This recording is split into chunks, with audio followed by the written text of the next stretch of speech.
Blackwood Lake, Maine. The name itself felt like a geological mistake. A vast, glacial scar on the earth where sunlight seemed to arrive late and leave early. It was a place of perpetual shadow, ringed by forests of black spruce and monolithic granite cliffs that dropped sheer into the inky water. The year was 1999, but in Havenwood, the small, isolated town clinging to the lake's eastern shore, time moved differently, slower, heavier, stained by the cold moisture that perpetually hung in the air. 10-year-old Ethan Cole and Marcus Reed were products of this geography. Ethan, already bearing the brooding intensity that would define his later years as a Marine, was the planner, the one who carried the tools. Marcus, with his quick, nervous energy, was the voice, the nervous conscience that had learned to shut up when true defiance was required. Tonight, they were unified in a sacred mission, to defy the unofficial curfew. They were heading to the North Basin, a stretch of beach famed for its sharp, unpredictable drop-offs, and the persistent local whispers of things that didn't belong to the surface world. Their gear was meager. A single, battered Eveready flashlight whose beam flickered with defiance, 2 half-eaten candy bars, and a shared, profound urge to prove that the old stories their fathers told were just that, stories. The walk was the hardest part. The air, heavy with the scent of wet pine needles and decaying leaves, pressed down on them. The silence of Havenwood itself was the first enemy. Since the disappearance of the Peterson boy 2 summers ago, a case Marcus's own father, the deputy, still refused to discuss, the town lived in a state of suspended animation after dusk. Windows were dark, doors bolted shut by 8 p.m., and the only sound was the wind, which always seemed to carry the sound of the lake's low, rhythmic pulse. "We're almost there," Ethan muttered, adjusting the leather sling of his makeshift backpack. He focused on the familiar scent of the water, that potent mix of brine, rotting vegetation, and cold mineral, to override the prickling sense of being watched from the treeline. "You think my dad's still up?" Marcus whispered back, though they both knew the answer. Deputy Reed was always up, always listening, always waiting for the call that never came, because the lake never gave up its victims with a convenient phone number. They broke through the final thicket of pines and onto the gravel beach. The moon was a sliver, mostly hidden behind heavy cloud cover, plunging the shoreline into near absolute darkness. The flashlight beam, a shaky cylinder of yellow light, danced across the stones. "Okay, let's get the fire going," Ethan said, dropping his pack. They were looking for driftwood, dry, seasoned pieces that could hold a flame long enough for them to feel like conquerors of the dark. It was Marcus who saw it first. The light swept past a shape just beyond the high tide line. Marcus stopped breathing, causing the beam to freeze. "Ethan," he hissed, the words scraping out of his throat. The light was centered on a deer, a young doe perhaps a year old. It lay contorted, half in the water, half on the gravel, its fur matted and dark. At first glance it looked like a standard roadkill victim or a drowning. But the closer they crept, the more the scene dissolved into something unspeakable. The doe was not just dead. It was butchered. Its abdominal cavity was opened by a cut of terrifying, unnatural precision. It ran from the base of the ribcage, perfectly straight, down to the flank. There were no jagged edges, no sign of tearing. It was a single, clean slice, as sharp and exact as a surgeon's scalpel. But no surgeon would use this much force. The entire interior was hollowed out. There was no blood, only a slick, black-green residue coating the inside of the rib cage, like ancient oil. "It's empty," Ethan whispered, his throat constricted, the candy bar forgotten in his pocket. The cold emanating from the carcass was palpable, a chilling draft that defied the humidity of the night. Marcus, moving almost involuntarily, guided the flashlight up the deer's side. There, running across the hide, were the scars. 3 parallel lines, each approximately 9 inches long and perfectly aligned. They were curved, like the rake marks of a massive, impossibly curved claw, but the skin wasn't ripped. It was peeled back. The strips of flesh were impossibly fine, like ribbons cut by a laser, clinging to the edges of the wounds. They were not made by teeth, or a boat propeller, or any animal known to the Maine woods. They were deliberate, mechanical, malicious. Ethan's gaze dropped to the muddy margin where the water met the land. In the soft, silty mud he saw them, the depressions. Not tracks, not exactly. They were elongated, narrow indentations, too close to the water, too deep for a deer. They were symmetrical, almost like twin spikes being driven lightly into the earth. Two leading directly to the doe, and two leading directly into the water where they simply ended. They conveyed tremendous weight and a singular, terrifying purpose. The humming silence of the forest abruptly vanished. It was replaced by a total, unnatural vacuum. The lapping of the waves died. The cicadas stopped their chorus mid-note. The air grew immediately heavier, the pressure changing as if they had suddenly been submerged deep underwater. Ethan and Marcus stood paralyzed, bathed in the sickly yellow glow of the flashlight, their breath loud and ragged in the void. Then the breathing began. It came from the black heart of the lake, about 20 feet out. It was a massive, sibilant sound, waterlogged and resonant, the sound of an immense body displacing oxygen. HSSSSKTCH. A deep, forceful exhalation, pushing a sheet of water out and away from the source, a ripple that was too low, too heavy for wind or fish. KTCHHSSSS. An immediate, disgusting inhale, like dozens of wet, cracked lips aggressively sucking the lake water back in. The sound was not random. It was slow, measured. It was circling them. It was deliberate. It was close. And it carried an undeniable, crushing weight of intelligence. This thing was not scavenging. It was waiting. It had left its calling card, and now it was acknowledging the observers.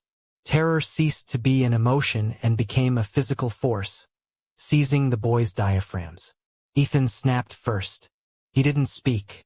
He just lunged, grabbing Marcus's collar, yanking him backward off the shore with enough force to send them both stumbling onto the gravel. "Go! Don't look!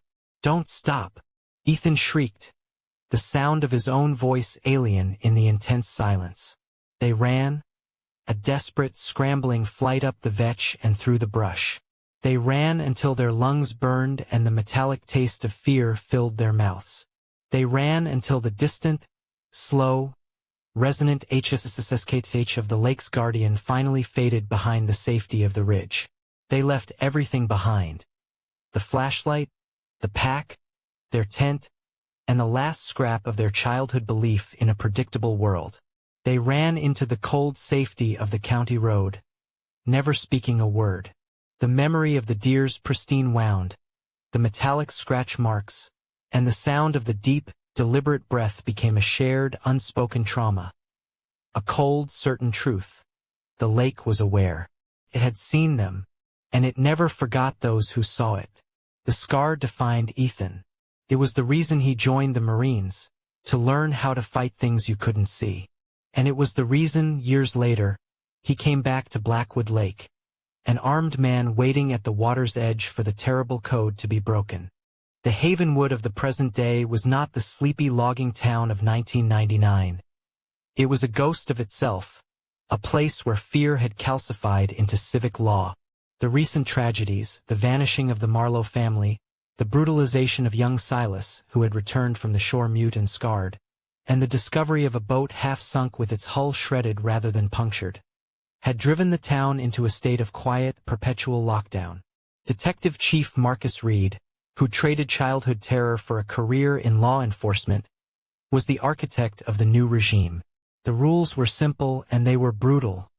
Stay off the water after dusk. No solitary travel near the bluffs. And absolutely no children within 50 yards of the shoreline. These rules, printed on faded posters taped to every lamppost, hung over Havenwood like the perpetually low, gray sky. Ethan Cole, the former Marine scout who had survived the lake's first visitation, was the reluctant enforcer. He operated the county's only reliable patrol vessel, a rugged, black-hulled Boston whaler named the Guardian, a name that felt more like a prayer than a statement. His patrol route was monotonous, logging currents, checking marker buoys, and towing the broken-down fishing skiffs whose engines choked not on bad fuel, but on the oppressive atmosphere of the lake. Most shifts were quiet. A drunk stalled in the shallow bay. Teenagers defying the curfew easily shooed away. But the quiet was a terrible trick. It meant waiting. Since the Marlowe incident, Ethan understood that the lake was not static. It was calculating, patient, and deep.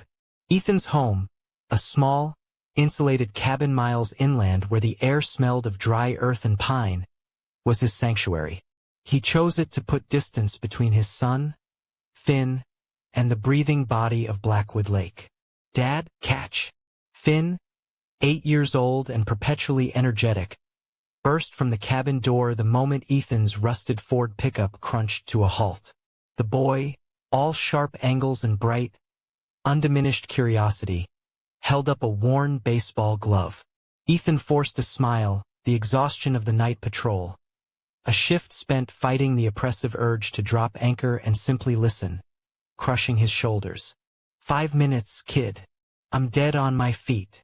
A warrior rests only when the battle is won, Finn quoted, his head tilted.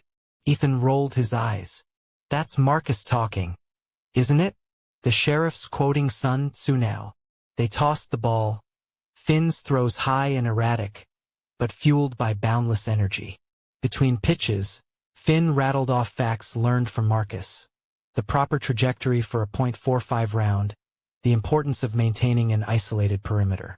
Marcus says procrastination is how the enemy gains leverage, Finn declared, catching the ball on a bounce. Ethan snared a high pitch, the leather thwack echoing sharply. Your Marcus needs to let you be a kid. He threw it back easy. What about fun? What does Marcus say about fun? Finn paused, concentrating on his throw. He says survival is the highest form of fun. Ethan didn't smile at that one. He saw Liana in Finn's sharp features, his wife, the ghost that clung to his silence. Liana had died 3 years ago, not in the water but because of the water. She had been hiking a trail high on the cliffs overlooking the lake, a trail Ethan had specifically warned her against. A sudden, unexplained rockslide. A clean, surgical slice in the bedrock, Marcus had called it, had taken her. Ethan carried the guilt of her death like shrapnel in his soul. He had sworn to protect her, but the lake, in its infinite, subtle patience, had simply waited for her to step onto its territory and taken her with a geological shrug. His shifts were an atonement. Every buoy checked, every curfew breaker deterred, was a refusal to let the lake claim another soul. When Finn's arm tired, Ethan sent him inside to wash up. The short drive to the marina later that afternoon felt like crossing a boundary into a war zone. He parked, the patrol boat the Guardian sitting at its slip, rocking gently against the pilings. He checked the twin outboards, the fuel level, and the bolt-action rifle secured beneath the console.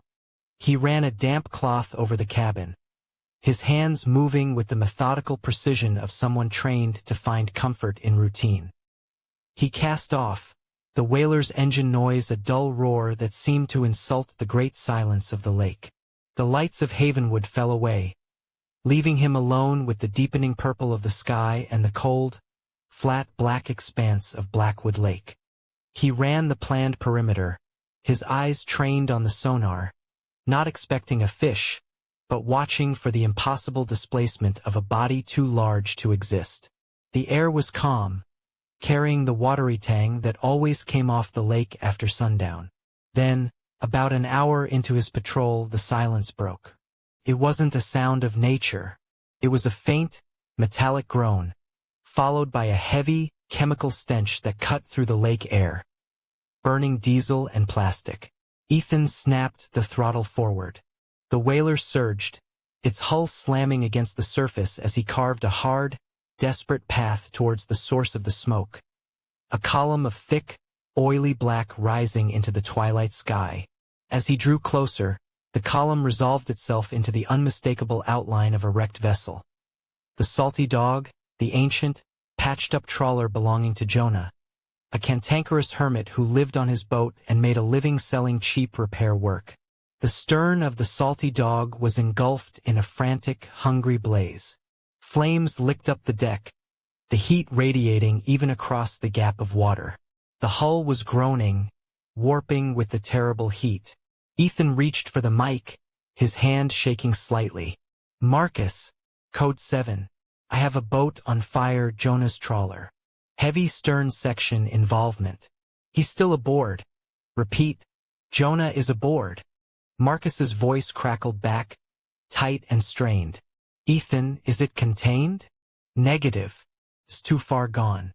I'm attempting retrieval. No time for backup." Ethan clipped the mic and grabbed a heavy mooring line. The lake was about to demand a sacrifice, and Ethan was ready to fight for the offering. He throttled down, easing the Guardian alongside the doomed trawler, the smoke hitting his face like a physical blow. He braced for the fight. The lake, he knew, was watching the whole thing unfold. The heat radiating from the salty dog was a living thing, hostile and suffocating. It peeled the moisture from Ethan's skin and made the air shimmer above the water. Jonah, the boat's owner, was visible. A scarecrow of a man, thin and wiry, backed against the port rail. His face was a mask of soot. His hair was gone in patches, and he was hacking uncontrollably, the coughing fits sharp enough to make his bony knees buckle. "Jonah!" Ethan roared over the frantic crackle of the fire. "You need to jump. Now!" Jonah shook his head violently, a gesture of pure, desperate panic. He tried to speak, but the words were stolen by a wrenching cough that doubled him over, clutching his chest. Ethan had no time for hesitation. He looped the thick mooring line, paying out enough slack, and hurled it across the narrow gap of water. The rope hit the deck just shy of Jonah's feet. Jonah reached, missed, and for one heart-stopping second, Ethan watched the man pitch forward, almost falling directly into the roaring flames. Then Jonah's luck, or perhaps the thing's chilling patience, held. He clawed the deck, found the line, and seized it with both hands, clutching the rough hemp like the last anchor in the universe. "Hold fast, you bastard!" Ethan yelled, bracing his boots against the whaler's gunwale. He held the rope steady as Jonah half climbed, half fell over his own railing, smashing hard against the whaler's black hull. Ethan leaned out, smoke stinging his eyes, hooking his powerful arms beneath Jonah's shoulders. "Up! Come on, pull!" He dragged the man over the side, both of them collapsing onto the deck of the Guardian. Jonah's skin was searing hot, his clothes brittle and scorched, and the smoke still curling off his soaked jacket smelled like burnt meat and diesel. Behind them, the salty dog gave a sound that was less a groan and more a dying whale's lament. A deep, metallic whrrr chunk that vibrated through the water and rattled Ethan's teeth. A split second later, the stern erupted. Not a smooth burn, but a muted, powerful boom that shoved a wall of sickening, humid heat across the water. "Shit!" Ethan breathed, scrambling to the console. He slammed the throttle forward, turning the whaler's nose sharply away from the inferno. The vessel roared ahead, the wake chopping the surface as the trawler's flames climbed higher, twisting orange and sickly green against the deepening indigo sky. Jonah rolled onto his side, gagging and clawing at Ethan's boot. His eyes were wide and watery, fixed on the burning wreck. His voice, when it came, was a raw, wet rasp. "It wasn't the wiring, Ethan. This ain't fire's fault." Jonah coughed hard, convulsively, then forced the rest of the truth out in a shuddering breath. "Something hit the hull. Hard. Right before it went. A shock like a train hit us below the waterline." Ethan stared down at him, his heart hammering against his ribs, the words echoing the impossible truth he had always known. He looked past Jonah to the water, now settling back into a flat, black sheet in their wake. Nothing moved out there. No ripple, no shadow. Just the hypnotic silence of Blackwood Lake. Still, Ethan's hand slid instinctively to the bolt-action rifle secured beneath the dash. He knew the rifle was pointless if the thing decided to surface now, but the familiar, cold weight of the weapon was a steadying force. Marcus had insisted he carry it. Better to have it and not need it, Cole. You're the only man on the water. Jonah coughed weakly beside him, rolling onto his back. The trawler was now a dying bonfire on the horizon, the flames collapsing inward with each hull groan. Ethan kept one eye on the wreck, the other scanning the water, waiting for the surface to break. After what felt like a lifetime of strained silence, Ethan grabbed the radio mic. "Marcus, it's Ethan. I've got Jonah aboard. He's alive but in bad shape. Trawler's gone. Heading to the marina now." The static popped. Marcus's voice returned, clipped and metallic. "Copy, Ethan. I'll secure transport. Doc Graham is on standby. I need you to tell me, Ethan, did you see anything else?" Ethan's gaze swept the black glass of the water. He thought of the deep, circular depressions in the mud from 1999. He thought of Liana's rockslide. He thought of Jonah's terror. "No," Ethan lied, the word tasting like ash. "Just the fire." He hung the mic up, the lie sitting heavily between him and his friend, the only person in Havenwood who might believe the truth. He scanned the horizon until the marina lights flickered faintly ahead. The whaler nosed into the slip, the running lights cutting thin, anxious beams across the pilings. Marcus Reed stood at the dock's edge, posture rigidly set against the chaos, watching as Ethan tied off. Doc Graham, medical bag in hand, was a grim sentinel. They worked quickly, efficiently. Doc Graham administered aid, confirming Jonah would live. A small, momentary victory. Marcus approached Ethan, looking not at the wreck of a man on the deck, but into Ethan's eyes. "His testimony?" Marcus asked quietly. His voice pitched so the two lingering townsfolk couldn't hear. "Said it wasn't fire. Said he was hit. Hard. From beneath." Marcus's jaw tightened. He already knew. The shredded hull of the last boat confirmed it. "Did you clear the water? Anything on sonar?" Ethan shook his head, staring at the lake. "No. But I felt it, Marcus. That silence. It was there. Watching." The air felt heavy with the weight of unsaid things. Doc Graham and the two volunteers lifted Jonah with practiced care. His continuous, wet coughing echoing off the marina buildings until the ambulance doors slammed shut and the sound was muffled into the night. "Go home, Ethan," Marcus said, his voice softer now. "You look like hell. I'll handle the reports. Just write it up as a fuel line rupture. For now." Ethan nodded, but the urge to leave was absent. He only watched the lake, a flat, endless sheet of black metal under the emerging moonlight. Ethan drove inland, but not to his own cabin. He parked the truck near his father's old fishing shack. Elias Cole, a man carved from the unforgiving granite of the Maine coast, was standing on the porch, staring out toward the general direction of the lake, even though it was miles away.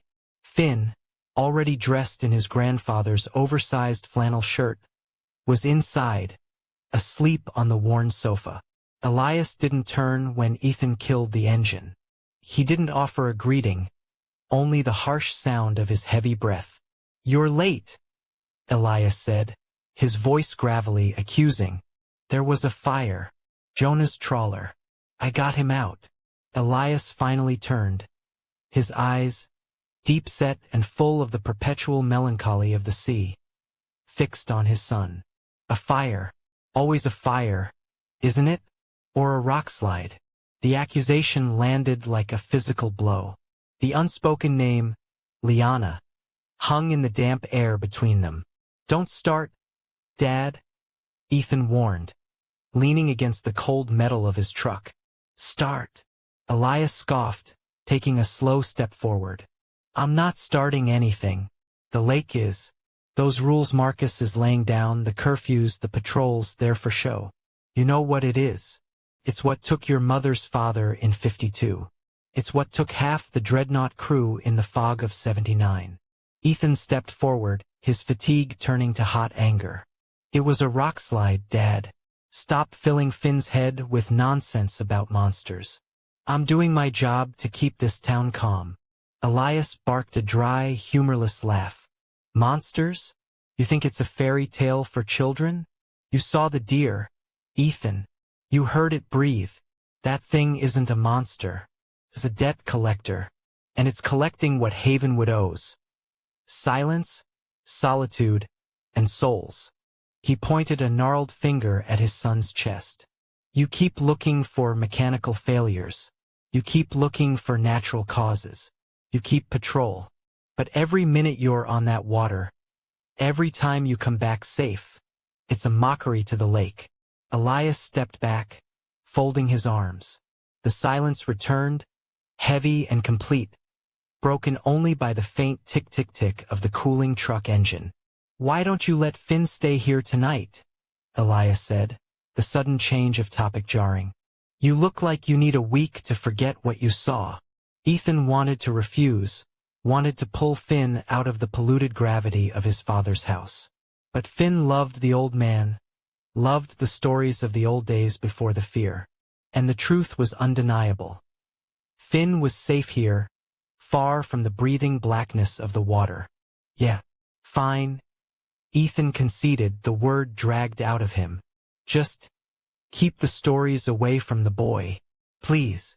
Elias didn't reply.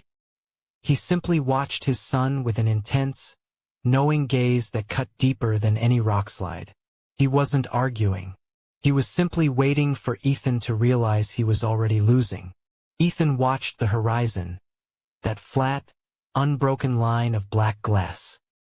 He wondered if the thing had followed him inland, if it was listening, and if Elias was right. Was the patrol not an act of protection, but merely an offering of defiance that the lake found amusing? Marcus Reed had spent the better part of 20 years trying to be the bedrock of Havenwood, stable, rational, and immune to the corrosive folktales his childhood friend, Ethan Cole, now half believed. But after Jonah's rescue and Ethan's chilling, tight-lipped denial, no, just the fire. Marcus could no longer cling to the official story of the ruptured fuel line. He knew Ethan was lying for the town, for Finn. But Marcus was the chief detective. His job wasn't just to enforce the law, it was to find the truth, even if the truth was monstrous. He found himself in the Havenwood Police Archive, a small, suffocating room in the basement of the town hall. The air was thick with the scent of dried mold and forgotten paper. He pulled on a pair of dusty cotton gloves and started sifting through the cold case storage, lake-related. The files for the Marlowe disappearance were heartbreakingly thin. No bodies, no struggle, just the family's truck found near the deepest bluff. The metal buckled and ripped as if by immense, blunt force. Marcus pushed past the 1990s and 1980s, digging deeper, following the cold trail of Elias Cole's crazed accusations. The Dreadnought crew, the 52 fishing tragedy. He found the 1952 file first. It wasn't a police report, but a thick, canvas-bound diary kept by the then-sheriff, Silas Pendergast. Pendergast had clearly run out of places to write the unspeakable. October 14, 1952. The body count is 5. The boat was found listing its keel intact, but the decking was peeled back like the lid of a tin can. Not ripped from a storm, cut, sliced. The bodies missing entirely, except for one. Old man Peterson. He was on the shore, 3 miles from the vessel. He looked like he'd been filleted. Not mauled, filleted. And the tracks on the shore Pendergast drew here were large, circular depressions, just like the ones Ethan had described from 1999. Marcus rubbed his temples. the dust of the past settling on his nerves. He found an older ledger dated 1888, the script faded and delicate. This documented the wreck of the merchant vessel the Lady Eleanor. November 3, 1888. The captain claims it was no storm. He claims the fog came on too thick, too fast, and then the vessel was struck from below, not by a reef, but by a force that made the hull shudder and crack. He said he saw the water churn and then the sound, a sound of... The word was crossed out repeatedly, finally replaced with laughter. He swore by his God that he heard human laughter rising from the deep, a sound that brought the fog with it. The entry was unsettling, but the final log Marcus found, a collection of notes marked confidential native lore, sent a genuine, bone-deep chill through him. It was a translator's recording of local indigenous warnings. The people do not fish the deepest silent water. In that place sleeps Ahuizotl, the Stalker Below. It is not a beast of hunger, but a spirit of vengeance. It hunts the lonely, the defiant, and the loud. It knows the voices of the lost and uses them to draw others in. Its weakness is the fire of the sun, for it is a thing of the utter darkness. Marcus slammed the ledger shut. The laughter, the slicing, the deliberate hunting. It was all there. Elias wasn't crazy. He was merely speaking the language of a forgotten truth. Meanwhile, Ethan was dealing with the most recent living casualty. He drove the 40 miles to the state hospital where Patrick Wells, the boat mechanic, was being held for observation. Patrick was the only man who had witnessed the Marlowe incident and returned to tell the tale. Ethan found him in a room bathed in fluorescent light, the curtains drawn. Patrick sat upright in bed, eyes sunken, a thin sheen of sweat on his brow. He looked less like a victim and more like a man actively being consumed by the memory of a terminal horror. "They told me you were here," Patrick whispered, his voice a dry rustle. "The sheriff's friend. The one who patrols the deep. I'm Ethan Cole. I need you to tell me exactly what you saw that night with the Marlowes, Patrick. Every detail." Patrick visibly shuddered. "I tried to tell Marcus. He wrote it down as post-traumatic stress. But he believed me. Marcus believes everything now." He took a shallow breath. "I was fixing my skiff near the bluffs. I saw the Marlowe family. Little Timmy was playing fetch with his dog near the water's edge. They were laughing. Then the dog just stopped, like the sound got cut off." Patrick leaned forward, his eyes burning with unnatural focus. The fog came out of nowhere, not the usual morning mist. This was a wall. It swallowed their lights in 3 seconds. Then I heard the screaming. Mrs. Marlowe first. "Hi." Gone. Then Mr. Marlowe. He had a hunting rifle. "Did he fire?" Ethan urged, his throat tight. 3 shots. Quick. Then silence. I grabbed my rifle and ran towards the sound, screaming their names. The fog was so thick I could barely see my own hand. Patrick swallowed hard, his Adam's apple bobbing painfully. And then I saw it. He described the creature in agonizing detail. It wasn't swimming. It was crawling out of the water, rising to a height that seemed impossible for a creature of the lake. It was tall but hunched, skin like slick, black slate. You could see the water running off it, but it wasn't wet. It was glistening. It had these limbs, too long, too spindly, ending in hands with long, curved claws, like obsidian scythes. "The head?" Ethan asked, his voice barely a tremor. "It was too big, out of proportion. And the eyes, Ethan, the eyes were solid white, totally pupilless, staring right through the fog, right through me. It wasn't looking for prey. It was observing." Patrick's hands tightened on the sheets. It held Timmy's dog. The thing wasn't attacking it, it was inspecting it, turning it over gently, like a broken toy. And then it threw the body into the water, and the body made no splash. Just silence. "And you shot it?" "I put 4 rounds of .30-06 into its chest, Ethan. For clean hits. Center mass. Patrick's face twisted in helpless horror. It didn't flinch. It didn't bleed. It didn't even make a sound of pain. He lowered his voice to an almost inaudible confession. Then it turned its head slowly toward me. And I swear to God, Ethan, I saw the face. It wasn't a jaw. It was a wide, vertical seam in its skin. And the edges of that seam, they stretched, smiled at me. A soundless, wet, cackling smile. Patrick pressed his back against the wall, trying to disappear. It was mocking me. It wasn't hurt. It was amused. It knew I was wasting my time. I ran, Ethan. I didn't help them. I just ran. Later that evening, the two friends met in Marcus's office, the only place in Havenwood where they could speak the unspeakable. Marcus had the archive books spread across his desk, the ancient paper smelling of death and formaldehyde. The 1888 report, Marcus stated, pushing the ledger across. Laughter from the deep. Human sound.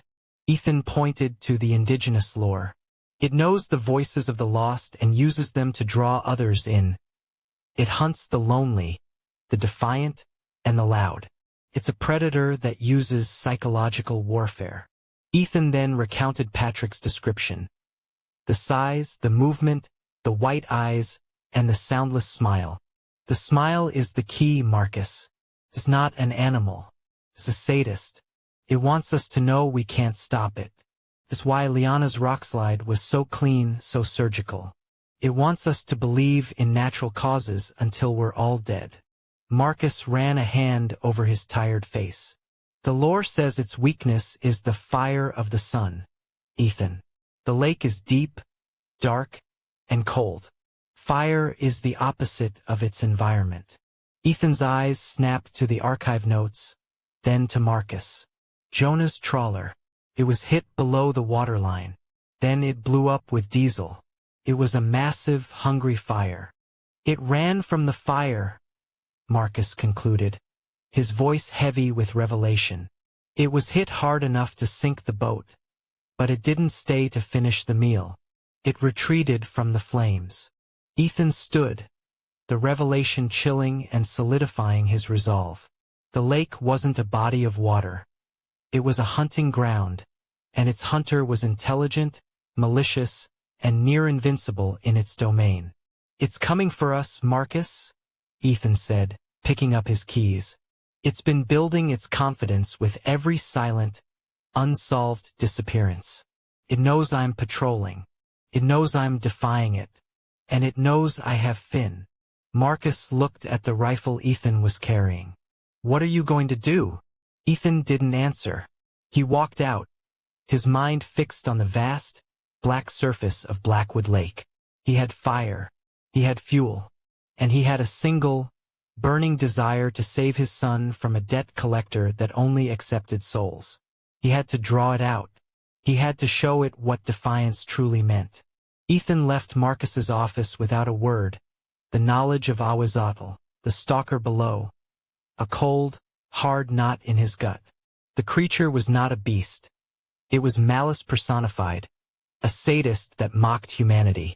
It hunted the defiant, and Ethan Cole, patrolling its waters every night, was the very definition of defiance. He drove straight to Elias's shack. The old man was awake, nursing a chipped mug of coffee, watching the shadows lengthen outside. Finn was still asleep on the worn sofa, protected by the distance from the water and the sheer stubborn presence of his grandfather. Ethan didn't waste time on pleasantries. He pulled a spare jerrycan of diesel fuel from the back of his truck. I'm going out, Ethan said, his voice flat and businesslike. For good. Elias didn't flinch. He just nodded, his ancient eyes filled with a terrifying, resigned certainty. It knows you're coming. I know. Ethan walked onto the porch, his shadow stretching long and thin in the fading light. He handed Elias his spare key, the one for the reinforced storage locker in the boat shed. The flare kit is inside. If you hear anything, if you feel anything, you get Finn in the truck. Don't look back. Don't stop driving until you hit the state line. Elias took the key, his fingers skeletal and steady. You never trusted me, Ethan. Not since Liana. I trust you now, Ethan said, meeting his father's gaze. You love that water like a curse, and you know its rules better than anyone. Keep the boy safe, Dad. Elias didn't offer a blessing or a good luck wish. He only spoke a chilling warning.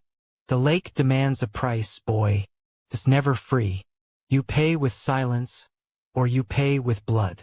Ethan turned, walking away from his father and his son. The cold, resolute purpose clearing away the last vestiges of fear. He was no longer running. He was confronting the debt.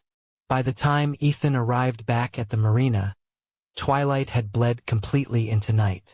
A sliver of moon hung low, reflecting poorly off the water, which looked like a sheet of pure, unblemished obsidian.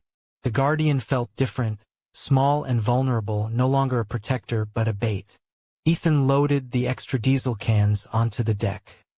He also retrieved a box of high-power emergency flares, their handles wrapped tightly in tape, and secured his military-grade axe, the cold steel gleaming under the one overhead dock light. His plan was simple and suicidal.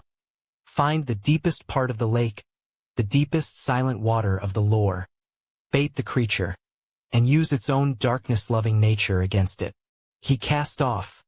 The roar of the twin outboards a deliberate, defiant sound against the oppressive quiet. He ignored the prescribed patrol route, heading straight for the coordinates that marked the deepest point, miles from any shoreline. He cut the engines. The silence that instantly engulfed him was absolute, immediate, and crushing. Felt heavy, a physical pressure on his eardrums. He was alone, utterly surrounded by the black. He checked his depth sounder. Nearly 600 feet. He was in Ahuizotl's parlor. Ethan moved quickly, his movements precise and economic. He began pouring the diesel onto the deck, saturating the fiberglass, the console, everything. The smell was overpowering, a promise of cleansing fire. He rigged a long fuse of oil-soaked rags, leading from the fuel pool to the stern, where he could ignite it and jump clear. He needs bait. The creature hunted the lonely and the loud. Ethan fumbled for his cell phone and opened an old video file. A clip of Liana and Finn laughing on a picnic blanket, taken just weeks before the rockslide. He turned the volume up until the tinny sound of Liana's clear, musical laughter filled the boat. A vibrant, innocent sound that was a direct, personal insult to the darkness. He laid the phone on the console, the laughter echoing faintly across the water. Then he waited, rifle gripped tightly in his hands. 5 minutes passed. 10. Then the laughter began to change. First it was subtle. An echo. Liana's laugh seemed to return from the surface of the lake, closer, clearer, richer than the sound from the phone speaker. It was a perfect, crystalline replica.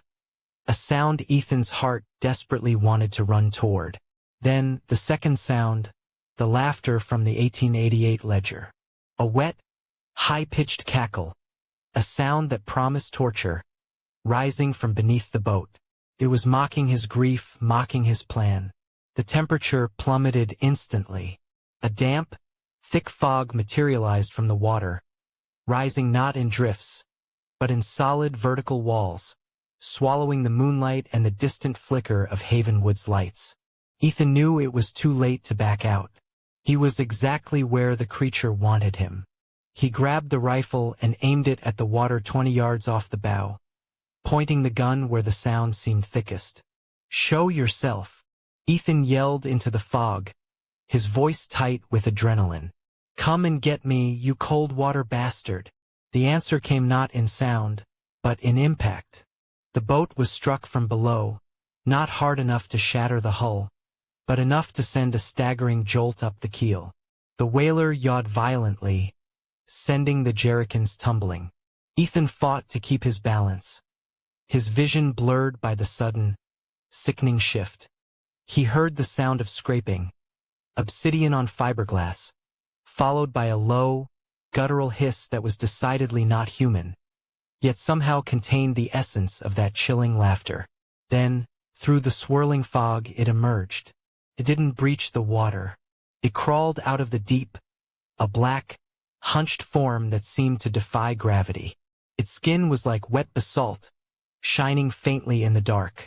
It rose high above the gunwale, an impossible, grotesque height, its long, spindly limbs ending in those terrifying, curved claws.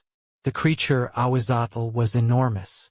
Its head, disproportionately large and smooth, tracked Ethan with sickening precision. The solid white, pupil-less eyes were like cold searchlights, locking onto their prey. Ethan leveled the rifle and fired. Boom! The shot echoed, sharp and immediate in the thick fog. The bullet struck the creature squarely in the chest.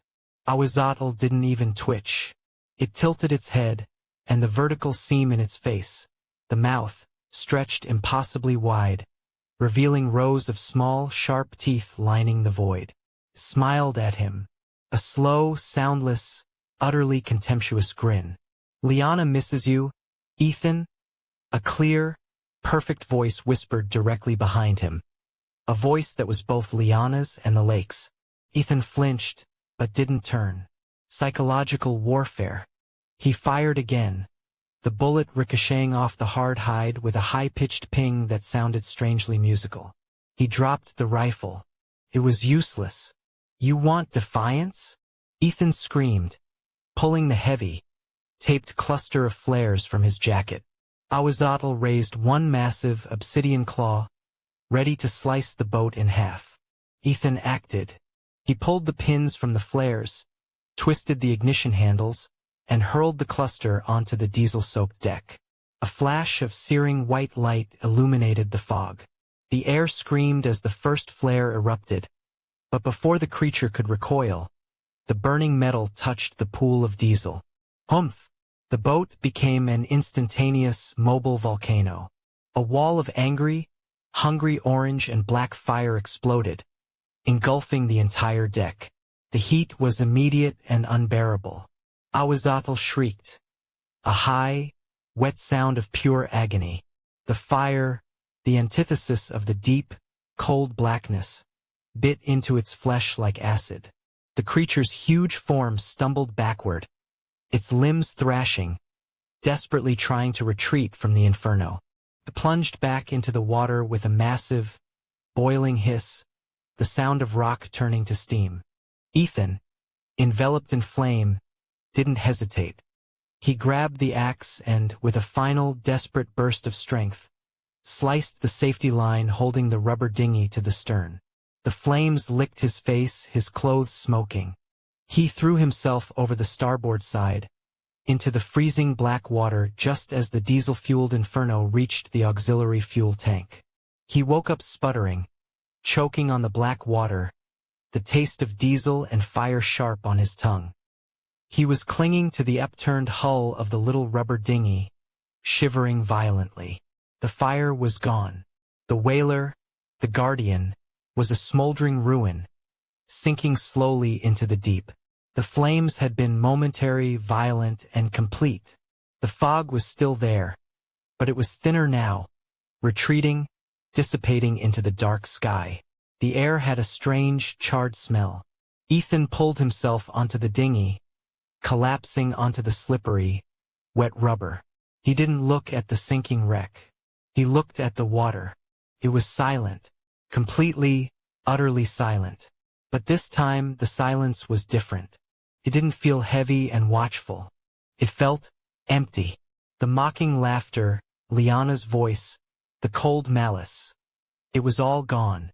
He lay there for an hour, shivering violently, waiting for a ripple, a sound, a sign of retaliation. Nothing came.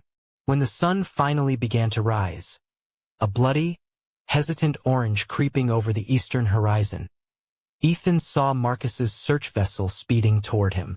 Marcus had ignored the curfew. Marcus hauled Ethan, hypothermic and scorched, aboard. He didn't ask what happened. He didn't need to. He simply pointed to the far shore. "Your father called me at 0400, Marcus said. wrapping a thermal blanket around Ethan. Said he heard a fire. Said the lake was empty. Ethan just nodded, too tired to speak. He looked back at the spot where the guardian had been. Nothing but flat water. The town of Havenwood never recovered from the fear, but the fear changed its shape. They listed Ethan's boat as destroyed by a mysterious electrical fire and explosion, far out on the lake. They listed Ethan as a hero who survived against the odds. Ethan never patrolled the water again. He moved inland permanently, building a new, smaller life with Finn. The lake remained. Blackwood Lake was still deep, still cold, still surrounded by thick pine and silent bluffs. But now it was simply water. The oppressive weight of malice was gone. The unsettling, waiting silence had been replaced by the natural, lonely silence of a huge body of water. Ethan knew the price. He had paid with his boat, his final act of defiance, and the enduring silence of Liana's voice, which he would never hear again, even in his dreams. He had defeated the hunter, but he had lost his guard. He never went near the water, but sometimes, on still nights, he would wake up to the sound of his son Finn laughing in his sleep.